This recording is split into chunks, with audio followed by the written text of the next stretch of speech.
I fixed their lights, paid their bills, showed up to every holiday with a smile, and not a single one of them remembered to put my name on the guest list.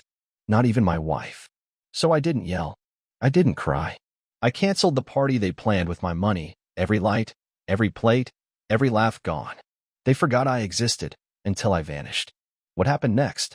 Left a legacy louder than any toast I ever gave. My name's Caleb Mercer. If I had to sum up my whole place in the world, I'd say it comes down to 2 words.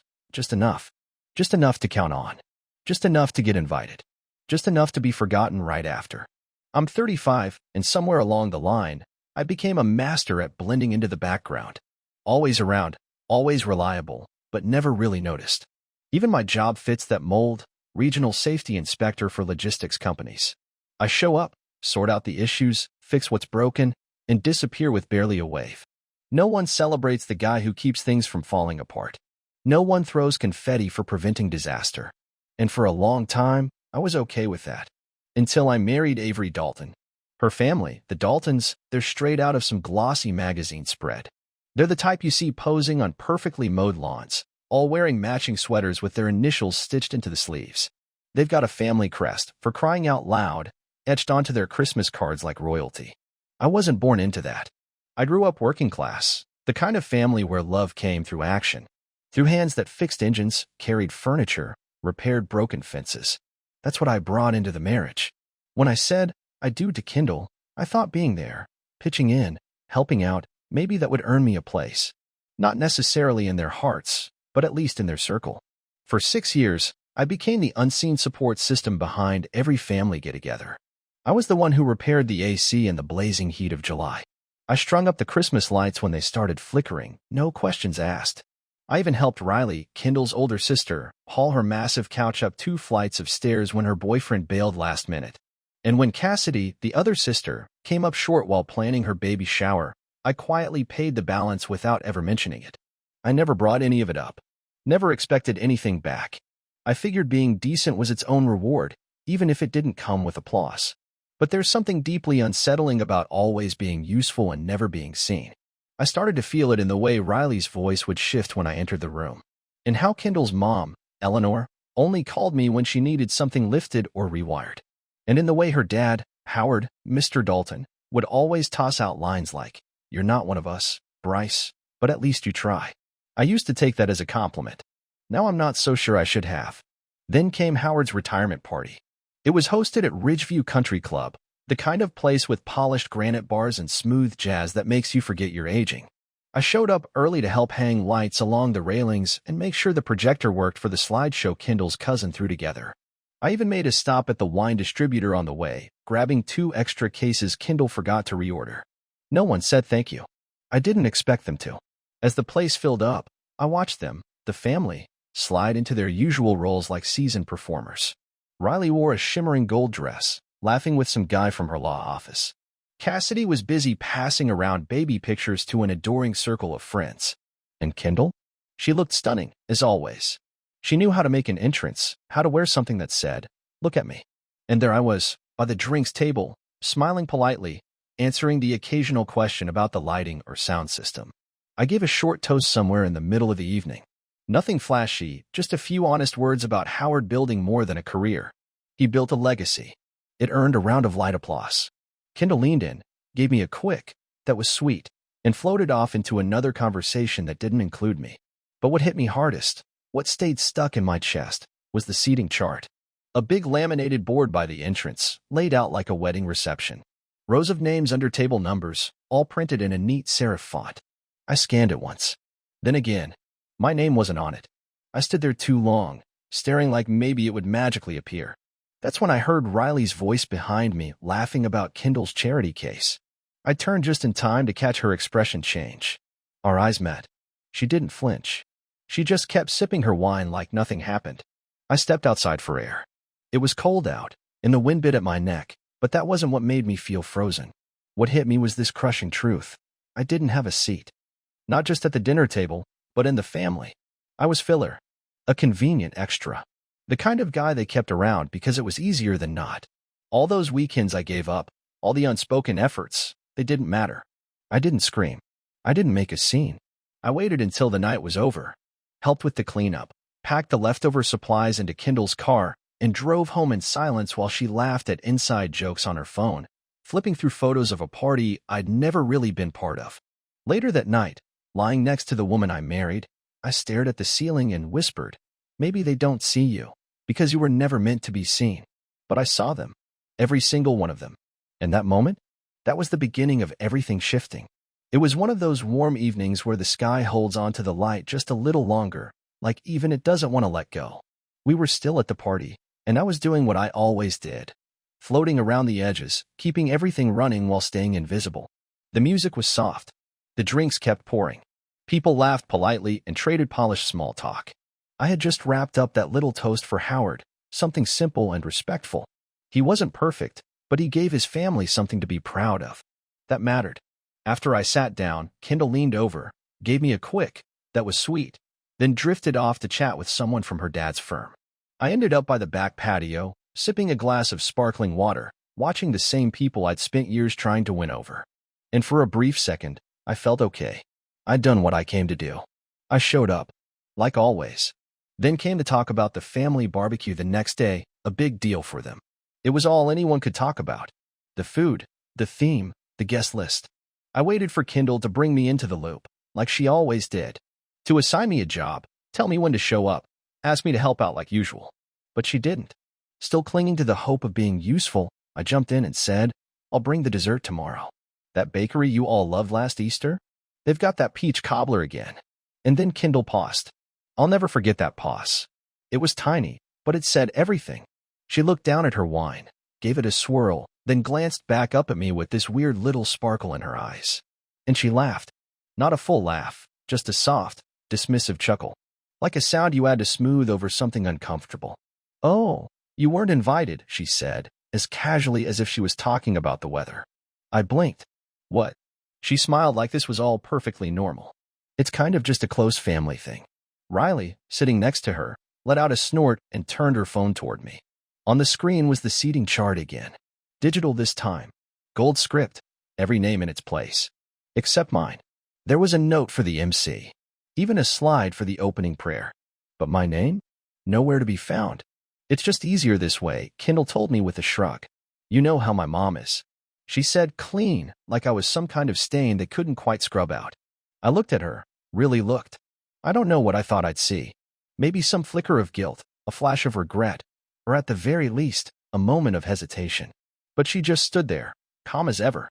That polished, curated version of Kendall that only existed around her family. A Dalton Kendall. I smiled. Barely.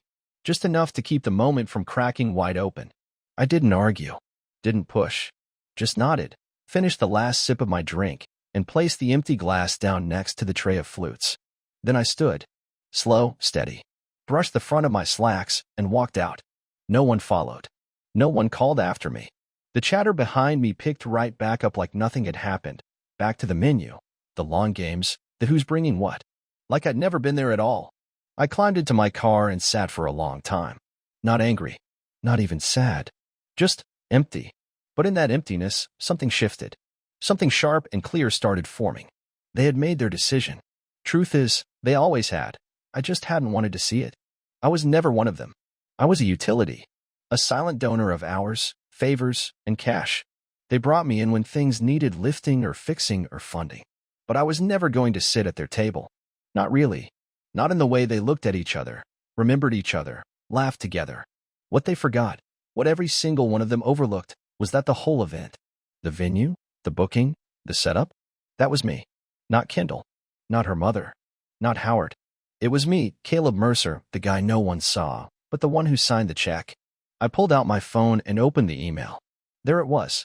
The reservation for the Dalton family barbecue, sitting under my name, paid with my card. My thumb hovered over the options. I didn't do it out of spite. This wasn't revenge. It was something simpler, more honest. A correction. I hit Edit Reservation. Scrolled down. Cancel catering deposit. Click. Gone. The sound system? Canceled. Even the bounce house Riley demanded for the kids? Deleted. One by one. The confirmations rolled in, each one like a breath of clean air.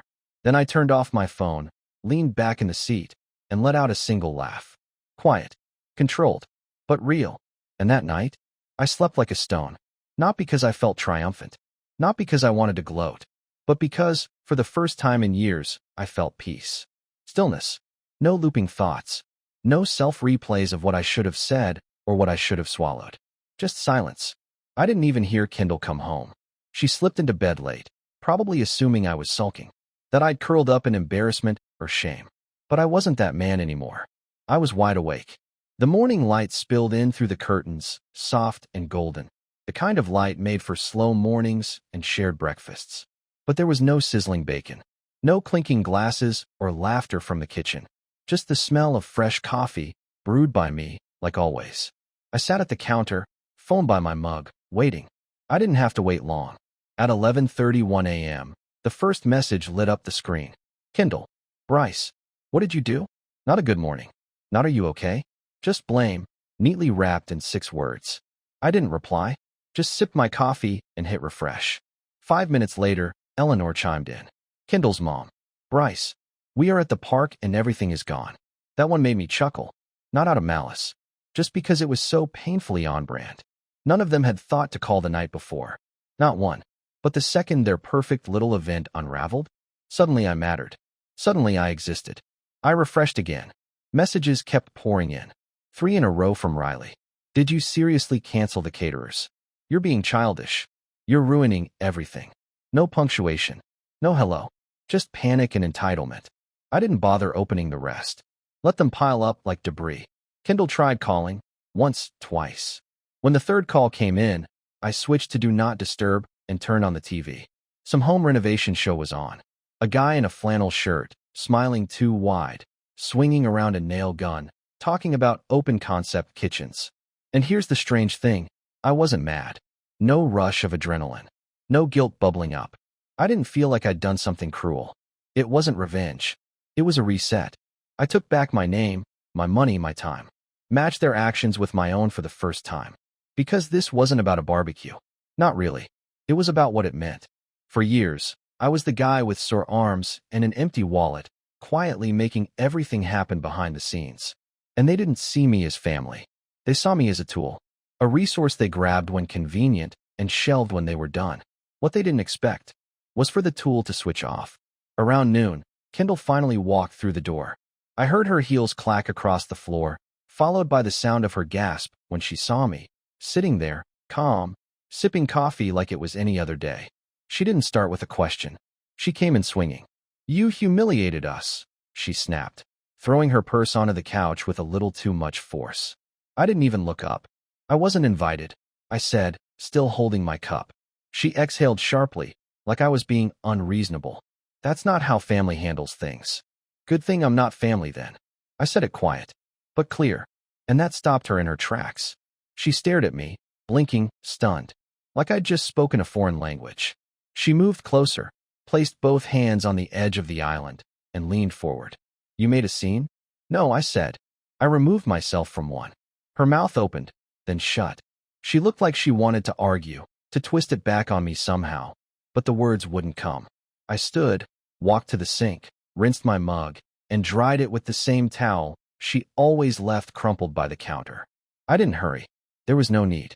My calmness, it unsettled her. She tried again. Do you even realize how that made us look? You mean, excluding your own son-in-law from a family event and using his money to do it? I tilted my head slightly. Yeah, I've got a pretty clear picture. Her voice dropped a notch, low and deliberate. You made your point. I turned to her, full on now. No, I made a boundary. That's when it hit her. I saw it in her face, that flicker of realization that something inside me had changed. The version of Bryce who used to eat his pride and smile through it? He wasn't here anymore, and in his place was someone she didn't know how to deal with. Later that afternoon, when I checked my phone, the tone of the messages had shifted. Some of the anger was wearing off, replaced by confusion. A few were softening, trying to rewrite the narrative. Riley sent a half-hearted text. You could have just talked to us. Eleanor dropped a voice memo dripping with drama, something about being disappointed in my lack of maturity. I didn't write back. Not a single word. Instead, I took a screenshot of the payment confirmation, the one with my name, the date, the booking ID, and dropped it straight into the family group chat. No caption. No sarcasm. Just the truth in black and white. Then I muted the thread and went back to the couch. Turned the TV volume down low. Let the cheesy grin of some home improvement host blur into the background while I leaned back and listened to something rare. Peace. When Kendall came home, it was like a storm that had forgotten it was supposed to be announced. The front door slammed hard enough to make the hallway mirror rattle. I didn't react. I was at the dining table, casually flipping through a work catalog, some mellow jazz humming through my phone. She kicked her heels off with extra force, like she wanted me to notice. Then she just stood there in the middle of the room, stuck between yelling and crying. "You humiliated us," she finally said. Her voice was tight, controlled. Not quite a scream, but close. I looked up and took a calm sip of water. I wasn't invited. Her jaw clenched. Fingers gripped her purse like it was the only thing keeping her grounded. "That's not how family handles things." "Then it's a good thing I'm not family," I said. Same even tone, same pace. That hit her. Hard. You could see it land. She blinked twice, like her brain was buffering. Her expression cracked for a second, trying to become something else, offense maybe, or guilt. But it never made it. "Bryce," she started pacing, arms flailing like she was trying to find gravity. "You canceled the whole thing. Do you know how many people RSVP'd? There were speeches, music, games. The kids were looking forward to that bounce house." Her voice kept rising. "You really think this was just about you?" I leaned back in the chair, crossed my arms, and said nothing. Because, truthfully, I was done explaining. "It was supposed to be fun," she said, still pushing. "You made it personal." I looked her dead in the eyes. "No. You made it personal the second you looked at me and told me I wasn't invited. You didn't whisper it. You didn't pull me aside. You just said it out loud like I was some guy from down the block asking to borrow your ladder." She rolled her eyes. "Oh, come on. Riley thought it would be easier, less awkward. We didn't want tension. You're always so tense around my family." I narrowed my gaze, not angry, just done. Do I make things tense? Or is it just uncomfortable when someone reminds you that treating people like background furniture has consequences? She opened her mouth but couldn't speak. Because deep down, she knew I wasn't wrong. What really frustrated her wasn't that I canceled the party. It was that I acted without her. I made a move she couldn't predict, couldn't smooth over, couldn't spin. Her phone buzzed on the counter. Then again, and again. She glanced at the screen, face scrunching like she was bracing for impact, probably another lecture from Eleanor or a dozen missed calls from Riley. She silenced it and looked back at me with a mix of desperation and confusion. "I just don't get it," she muttered. "Why now? Why this?" I stood up, walked over to the kitchen, and pulled out an envelope I'd set aside that morning. I handed it to her. She took it slowly, her expression twisting with curiosity. She opened it. Inside was a printed copy of the venue reservation. My name bolded at the top. My credit card details, the full deposit breakdown, and right below that, the cancellation confirmation. Her face went pale. Not because she didn't know, but because now it was real. Black ink on white paper. Proof. "You were fine taking my money," I said, voice low. "But not my presence?" She sank onto the edge of the couch, shoulders folding inward. For a moment, she looked like a child who just got caught sneaking out. But she wasn't a kid. She was a grown woman. And she had let her family draw the line around our marriage, and she'd nodded along with them. That night, Riley tried to FaceTime me. I declined without hesitation. When she tried again, I did the same. The third time, I blocked her, just for the night. I had nothing left to explain. Eleanor left a 3-minute voice memo filled with all the self-righteous heat she could muster. Called me petty, immature. Said I clearly wasn't ready for the responsibility of family. I played it once, then deleted it. She said I should be ashamed, but I wasn't. For the first time in a long time, I actually felt proud. Proud of standing up for myself. I replied with just one thing, a screenshot of the receipt. 10 minutes later, she read it. And that was the last I heard from her that day. But what really caught me off guard was a message that showed up after sunset. From Tanner, Kendall's older brother. The quiet one. The one who always seemed distant but never cruel. He never piled on when I was the punchline. Never played those games at the dinner table. His message read, "Honestly, I don't blame you. That was messed up. You deserve better." That one hit different. It wasn't an apology. Wasn't a peace offering. It was something rarer. It was acknowledgement. And that meant more to me than any damn invitation ever could. I started typing a reply. Stopped. Deleted it. Instead, I just liked the message. That was enough. The rest of the night passed in quiet. Kendall retreated to the bedroom. I stayed in the living room. Lights low. The soft hum of the ceiling fan keeping rhythm with my thoughts. I didn't feel like I'd won anything. I just felt done. Settled. Some fires don't start with flames. They smolder quietly in dismissals and cold shoulders. And sometimes, the only way to put them out is to walk away from the smoke. The silence in the house was heavy, but honest, like dust settling where truth had finally landed. Kendall didn't speak to me for 2 days. Not a word. No yelling, no apology, no quiet effort to mend what she knew had cracked wide open. She moved around the house like a ghost with unfinished business, slamming drawers, snapping doors shut harder than needed, stomping across the floor in heels like every step was supposed to say, "I'm hurt and it's your fault." But it wasn't about fixing anything. It was punishment. Her silence wasn't a bridge. It was a cold shoulder meant to teach me a lesson for not just dropping it. I didn't flinch. Not once. I still got up early, brewed my coffee, answered emails, took calls, sat at the kitchen island with a clear mind while she stormed around like an actress playing wronged wife in a daytime soap. But here's the thing. I wasn't mad anymore. I was just aware. For the first time in a long time, I wasn't waiting for her to see me. I was watching her show me exactly who she was. By the third day, the Daltons kicked into damage control mode. Eleanor, Kendall's mom, posted a smiling family photo from the barbecue, just a few of them awkwardly gathered in front of empty picnic tables and half-set decorations. The caption read something like, "Sometimes the best memories are the most unexpected ones. Daltons always make it work." It reeked of spin. Mr. Dalton looked completely confused in the photo, like someone had dragged him there without telling him why. Meanwhile, Kendall quietly untagged me in the few pictures that had my name on them, like she was trying to delete me from the record. Riley, of course, went nuclear. She unfollowed me on every app, fired off some passive-aggressive tweets about energy vampires and grown men who throw tantrums. I didn't reply. I didn't even open the apps for the rest of the day. Because the truth? I wasn't trying to prove anything anymore. I'd spent years shrinking myself just to fit into their version of what family was supposed to be. This was the first time I'd taken up space on my own terms. And the silence that followed? It wasn't empty. It was healing. That's when it hit me. Kendall wasn't upset about what she'd done. She was upset that I reacted in a way she couldn't control. She wasn't heartbroken over trust. She was mourning the loss of my compliance. And that rattled her. My silence wasn't weakness. It was a form of power. And the quieter I got, the louder they became. Riley sent me a wall of text for paragraphs of sarcasm trying to pass as concern.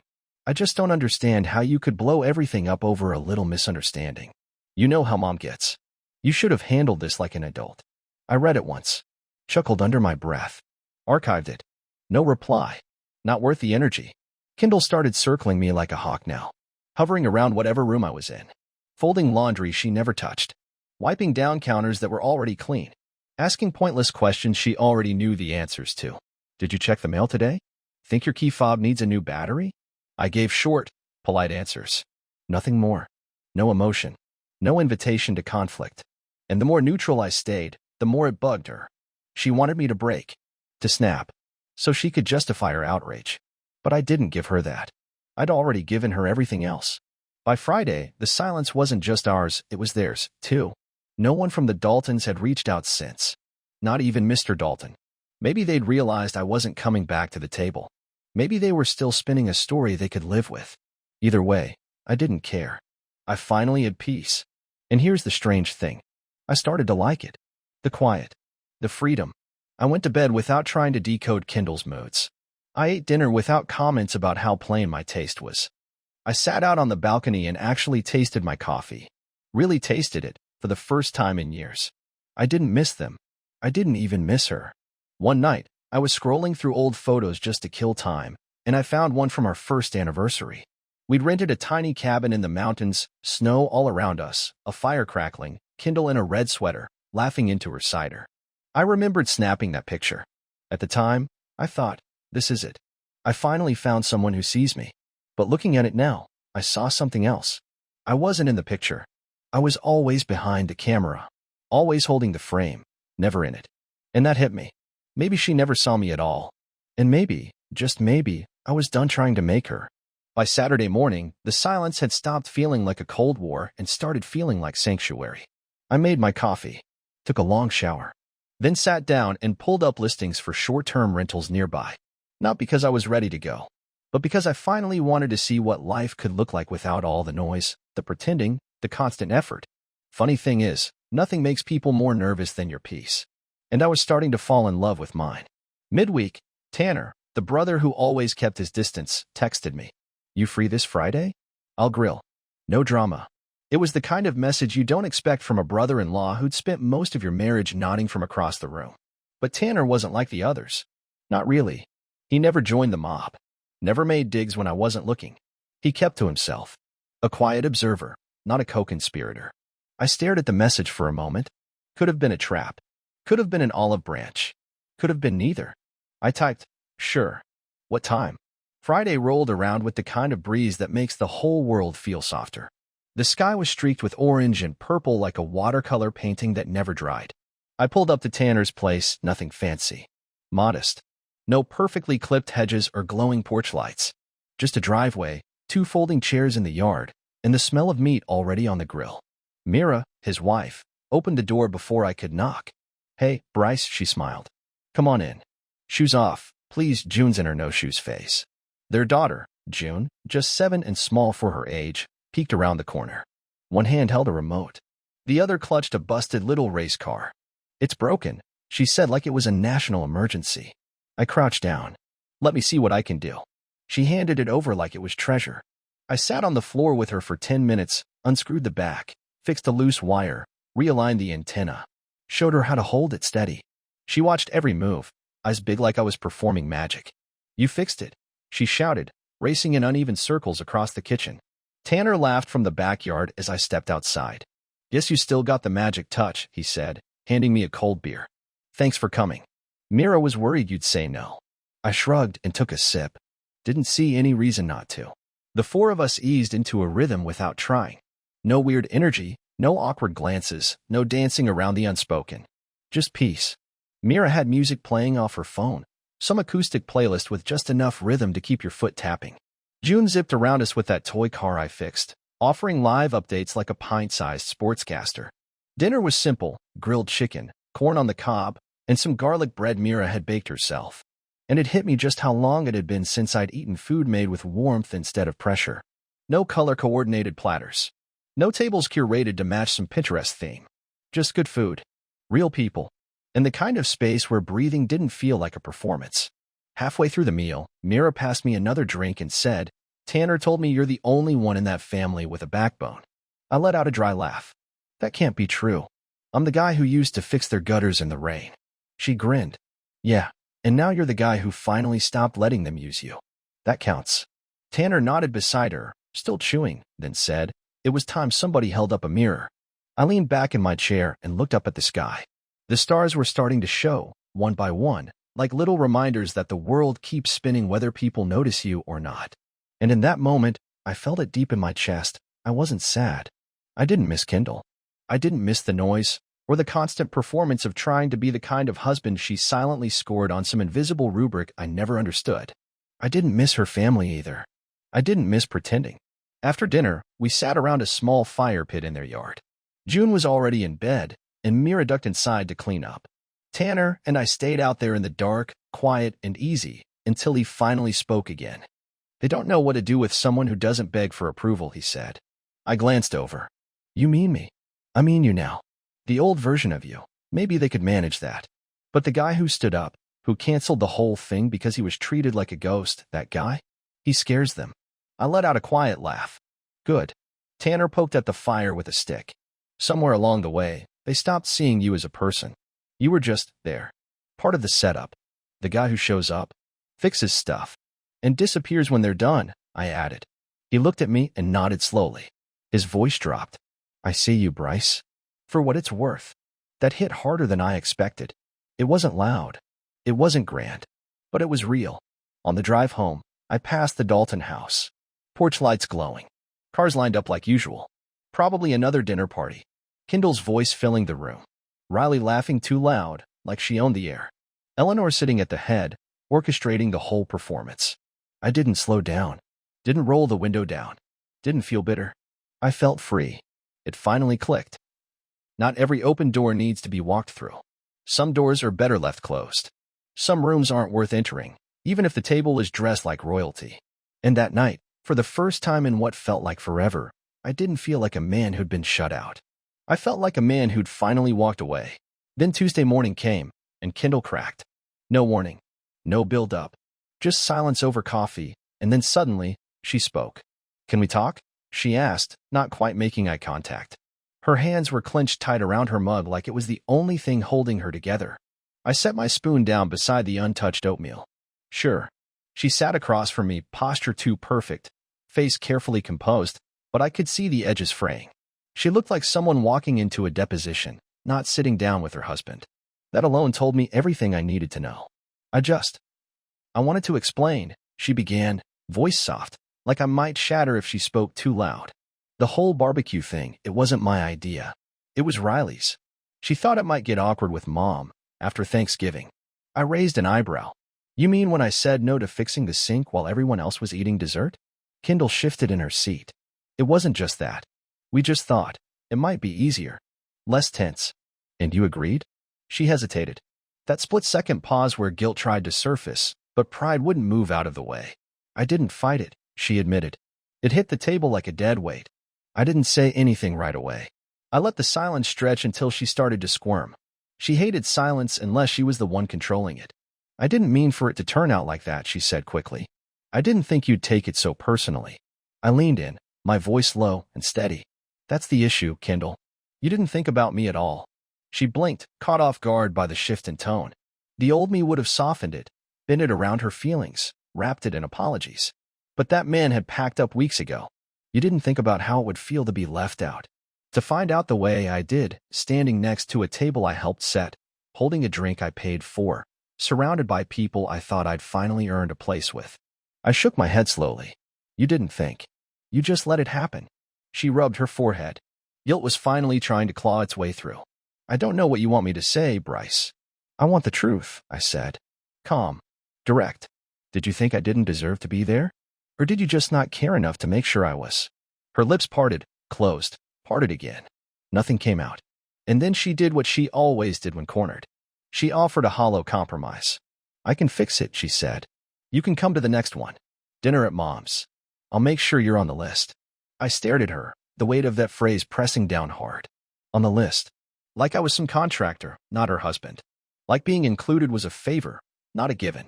Let me ask you something, I said slowly. If I show up next time, am I a guest or a ghost? She swallowed hard. I don't want to be tolerated, Kindle. I want to be chosen. Her expression flickered, like the mask slipped for half a second. She looked down, then away, like she could hide from what I just said. But she couldn't. The truth was sitting in the room with us. It wasn't going anywhere. I pushed my chair back and stood. I wasn't angry.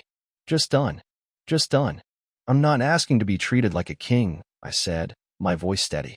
But I've spent years standing on the sidelines, fixing, funding, showing up, without ever being seen. And if all you've got for me now is a guilt-driven invite that came too late, then you haven't really heard anything I've said. Her voice came out smaller than I expected. So what? You're giving up? I shook my head. No. I already gave. Over and over. What I'm doing now is leaving. There were no slamming doors. No shouting. I simply walked into the guest room, closed the door behind me, and left her standing in the kitchen. She didn't follow. Not that night. Not the next morning. And that told me everything I needed to know. That night, lying on the smaller bed in that colder, quieter room, I stared at the ceiling and let my thoughts drift back to the barbecue. To the sound of her laugh when she told me I wasn't invited. To Riley's smirk, like I was some lost animal that wandered in by accident. That was the moment everything snapped. There's a deep kind of sadness that settles in when you realize someone never truly chose you. They chose the version that helped their story look cleaner. The one that didn't cause waves. The one that stayed useful, agreeable, forgettable. I'd been that version too long. No more. I grabbed my phone and typed out a message, just for me. Something I'd been carrying inside but hadn't said out loud. If they can laugh at your absence, they never deserved your presence. I read it once, then deleted it. Didn't need to save it. I already knew those words by heart. The next morning, I told her the truth. No yelling. No big moment. Just calm. I'd already left in my mind. My feet were just catching up. She stood in the kitchen doorway, clinging to her coffee mug like it was a shield. Her eyes had that dull look, not from lack of sleep, but from losing control. For once, she wasn't done up. No lipstick, no business casual uniform. Just a worn college t-shirt and a pair of cotton shorts. Like she knew this moment didn't deserve a performance. "I don't want to be tolerated," I said, stirring my coffee. "I want to be chosen." She leaned against the doorframe, brow furrowed. "So what? This is it? You're done." "I already was," I replied. "You just didn't notice." The silence between us wasn't charged. It wasn't even sad. It was empty and honest. She didn't argue, didn't plead, and that silence said more than any fight ever could. I packed slowly, not out of hesitation, but intention. I gathered what was mine. My tools. My books. The shirts she never liked, but I kept wearing anyway. I left the expensive watch she gave me for our 3rd anniversary. It always felt like a prop, not a gift. I left the tie she picked to help me fit in with her family, because I finally understood that tie was never meant for me. It was meant for them. I didn't touch her stuff. Didn't leave a long note. Just a short message folded under her favorite mug on the kitchen table. "You don't have to remember the people you use, but they always remember you, especially when you laugh at them." That was it. Not written in bitterness. Not meant to wound. Just the truth. A truth I knew she'd read again and again, unsure if it was a goodbye, a warning, or both. It was all three. The apartment I moved into wasn't much. 1 bedroom on the 2nd floor. The hallway smelled like fresh paint and a faint trace of lemon cleaner. No fancy views.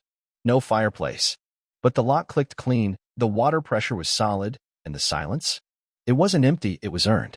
I set up the basics: coffee maker, lamp, mattress that puffed up slowly like magic from the vacuum-sealed box. No welcome committee. No footsteps echoing behind me. But I smiled. Not out of joy, just relief. Because for once, I wasn't lying to myself. That weekend, I went hiking alone. First time in years. We used to do flat trails, safe, staged, good for selfies. Not this time. I picked a steeper path. Rocky, wild, windy, loud with birds and crunching branches. The kind of trail that made your legs burn and your lungs work for every step. I reached the top, found a crooked old bench, and let the sun hit my face. I didn't check my phone. Didn't wonder what they were doing. Didn't ask myself if anyone noticed I was gone. Because I noticed. I saw me again. I realized I hadn't really seen myself in years, not as a person, but as a part. A role. A mold I'd squeezed into for Kendall and her family. I spent so long trying to make her comfortable, make them relaxed, make me smaller so I could fit their definition of acceptable. Now, my calves were sore. My shirt was drenched in sweat. I had scratches on my shins from a branch I didn't dodge. But I felt alive. Present. Whole. That night, I fell asleep to the hum of a ceiling fan, not the cold shoulder of someone who only acknowledged me when I was useful. No fake apologies. No weaponized silence. Just peace.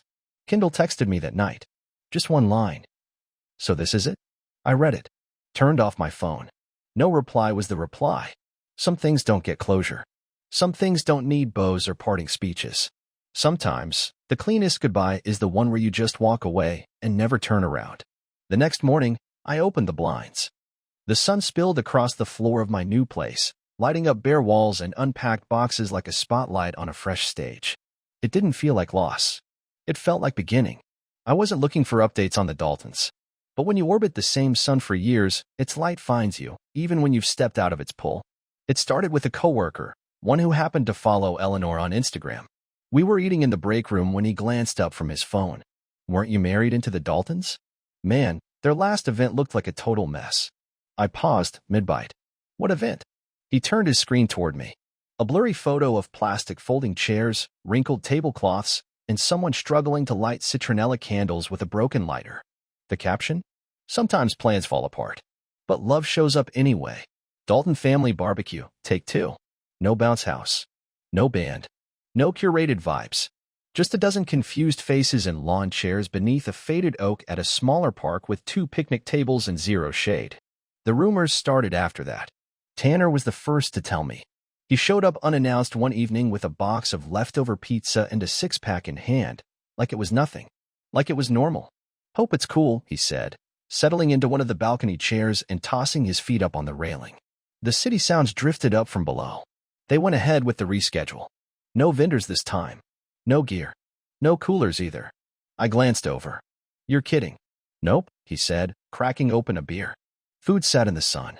One of the uncles ended up with heat stroke. And the bounce house? Deflated halfway through.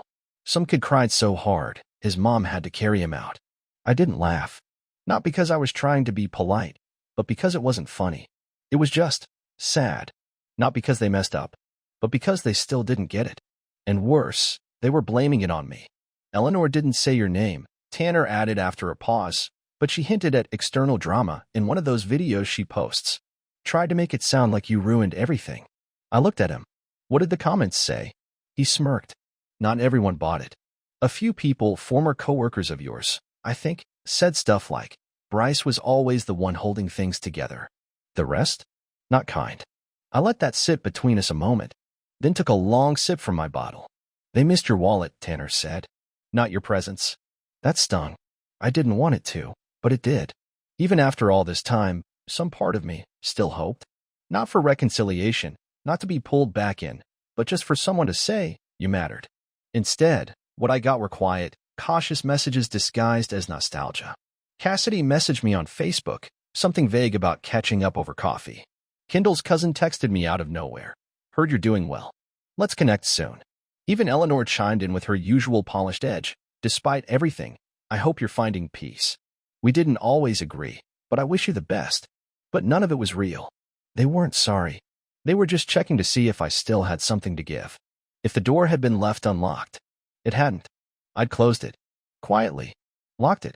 And started building a new one somewhere else. I didn't reply to any of them. Not because I was angry, but because I was clear. You don't owe people access just because they finally noticed the hole you used to fill. Tanner peeled at the label on his bottle. Told Mira, if I ever start acting like Riley, she's allowed to hit me with a shoe. I laughed. Make sure it's one of those heavy-soled ones. He grinned. You know, some of them think you did all this for attention. That you wanted to cause a scene. I didn't want a scene, I said. I just wanted respect. He nodded. And you didn't get it. No. But I found peace. That's better. We sat in silence after that, letting the city lights blink on below like the world was settling back into itself. It didn't feel like rebuilding. It felt like letting go. The next morning, I finished unpacking the last of the boxes. Tossed old receipts, dead batteries, expired warranties, little pieces of nothing I'd been carrying for no reason. I found an old Dalton family calendar. Thick cardstock from 3 Christmases ago. My name wasn't even on it.